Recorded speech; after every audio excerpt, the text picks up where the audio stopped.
La encíclica Fratelli Tutti está llena de sentencias de carácter político-ideológico, pero muchos. Tomaré algún caso. Por ejemplo, cuando dice en el número 169, lo que se necesita es un modelo de participación social, política y económica que puede incluir movimientos populares y dinamizar las estructuras de gobierno locales, nacionales e internacionales con ese torrente de energía moral que brota de incluir a los excluidos.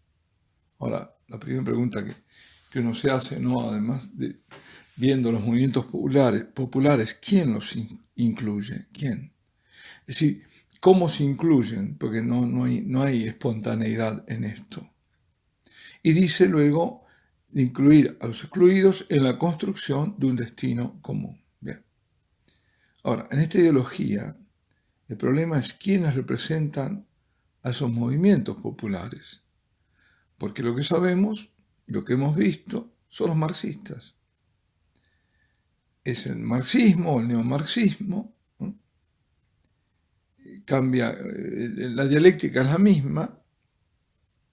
O por ejemplo, el 224, el numeral es 269 el anterior. Este es el 224, dice que la bondad debe cultivarse. No es una virtud burguesa superficial. Bueno, la palabra burguesa, con el agregado superficial, tiene evidente carga ideológica. Burguesía es en la ideología marxista la clase oprimente del proletariado oprimido. Justamente del manifiesto comunista, el primer capítulo es burguesía y proletariado. En el número 8, como en general en todo el documento, hay una visión que uno lo puede decir es utópica. Es un término, utopía, ¿no? Viene de un neologismo acuñado por Santo Tomás Moro, que lo utilizó justamente en su obra. Ya en el título aparecía un título largo. El título era Libellus, de optimo republicae statut deque nova insula utopia, o utopía. La nueva ínsula utopía. Esa utopía es en la obra que tiene dos partes de Santo Tomás Moro, una obra del 1516, la termina de escribir. Es una isla. Utopía significa no lugar, topos, una isla inexistente donde se aplicaba un sistema político, social y jurídico, digamos, humanamente perfecto. Sería la sociedad perfecta.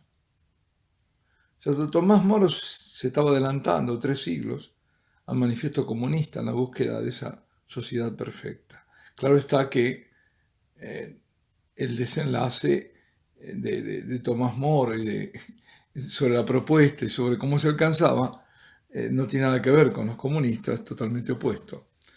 Bueno, lo que se observa justamente en Fratelli Tutti en cuanto a sociedad ideal, es una sociedad ideal que se redime a sí misma, una sociedad en la que el pecado del hombre parecería ausente para conseguir esta sociedad. Solo ese pecado está presente en el documento, en las denuncias dirigidas solamente a algunos sectores. Pero después lo demás parecería que fuera todo virtud, no burguesa, claro. Por tanto, todo esto es irreal y por tanto irrealizable. Y por tanto, cuando se intenta llevarlo a la realidad, a poco se demuestra maléfico. Es decir, ¿qué hace mal? ¿Qué ha hecho mal? El Edén, ¿no? El paraíso en la tierra. Así ocurrió con la ideología marxista. Dice, por ejemplo, en ese punto, dice, soñemos entonces como una sola familia humana, como compañeros de viaje, compartiendo la misma carne, como hijos de la misma tierra, es decir, somos hermanos por la madre tierra en el fondo, que es nuestro hogar común. Nuestro hogar como nuestra madre es la tierra, nosotros somos hijos de esa tierra y somos por lo tanto hermanos entre nosotros. Esa es la ilación del pensamiento. Y cada uno dice de nosotros trayendo la riqueza de sus creencias y convicciones. Cada uno de nosotros con su propia voz, hermanos y hermanas todos. Bueno, suena muy bien, pero ¿es realizable como se está poniendo así en estos términos? ¿Estamos seguros que toda creencia y toda convicción es una riqueza?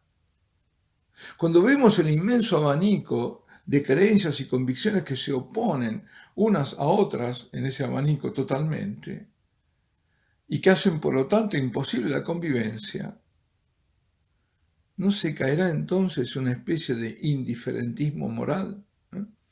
Lo mismo da todo. No hay bien, mal, esto es tuyo, este es tu bien, lo que está bien para vos o para ti, esto es lo que está bien para mí, etc. Realmente, yo me pregunto, ¿no? E incluso en indiferentismo religioso.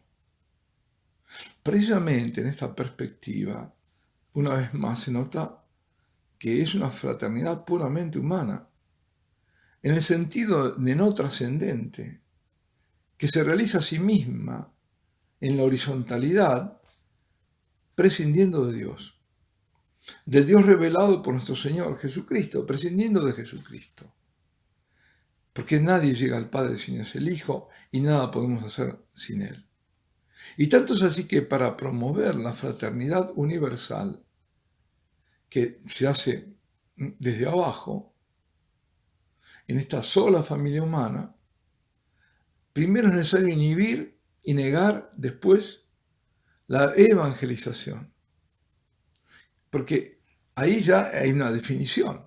En cambio hay que respetar todos, estamos ahí. Y la evangelización es la que incorpora nuevos miembros en la familia de la iglesia, para que seamos verdaderos hermanos.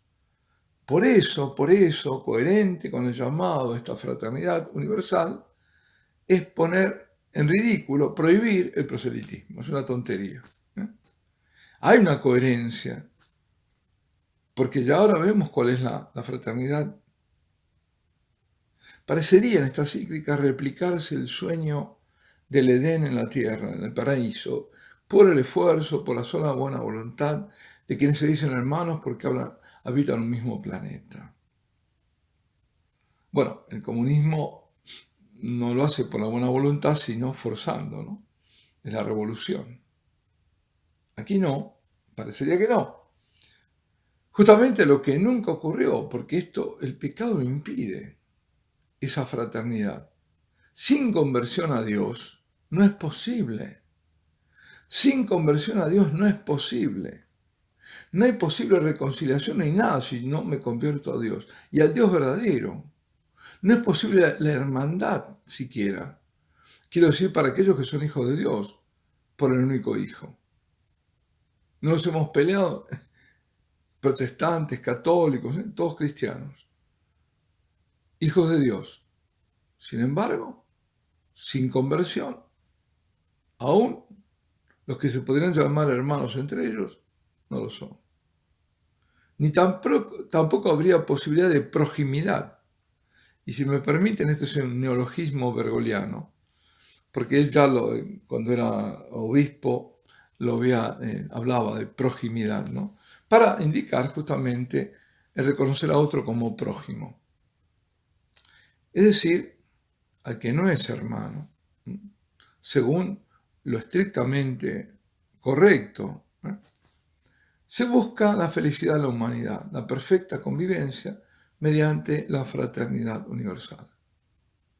Y esta palabra fraternidad, por supuesto, es el leitmotiv y es el ritornello constante, pero no es la fraternidad en Cristo, la que nos hace hermanos porque somos hijos de un solo Dios y somos hijos por el único Hijo, que es Jesucristo. En el número 239 dice presenta las primeras comunidades cristianas viviendo en tolerancia. Claro, así dicho en términos genéricos, sí, pero ahora, ¿qué tolerancia era? Si era aceptar a cualquiera que viniera de donde fuera y que se hacía cristiano, absolutamente. Pero justamente había judíos, bueno, hubo roces al comienzo, pero y la mayoría después empezó a venir de los paganos. Pero, si se quiere decir que los cristianos primeros eran tolerantes con los ídolos, con el paganismo, incluso con el judaísmo, que se separa, es decir, el que no sigue al Mesías, el que se vacía en el fondo, o con el pecado, absolutamente no, para nada, para nada.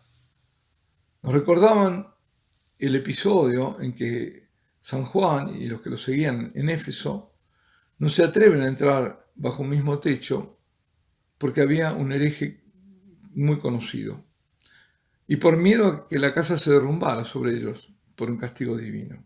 No entran. Así que la herejía siempre fue condenada por la Iglesia. Nunca fue tolerado el error junto a la verdad. No puede ser. Y en definitiva, en todo esto también lo que vemos, lo hemos dicho, se ve, se repite, y sobre todo aquí en Fratelli Tutti, una vez más se cambia el diálogo por la misión. La Iglesia, por su fundación, por su esencia, por el mandato, por su razón de ser, es misionera, es misión. Justamente la Eucaristía es eso. La palabra misa viene de eso. Entonces, es el envío. Somos todos enviados. Que el diálogo haya que dialogar, cuando se puede dialogar, claro, pero no se puede sustituir la misión por el diálogo. Alabado sea Jesucristo, sea por siempre bendito y alabado.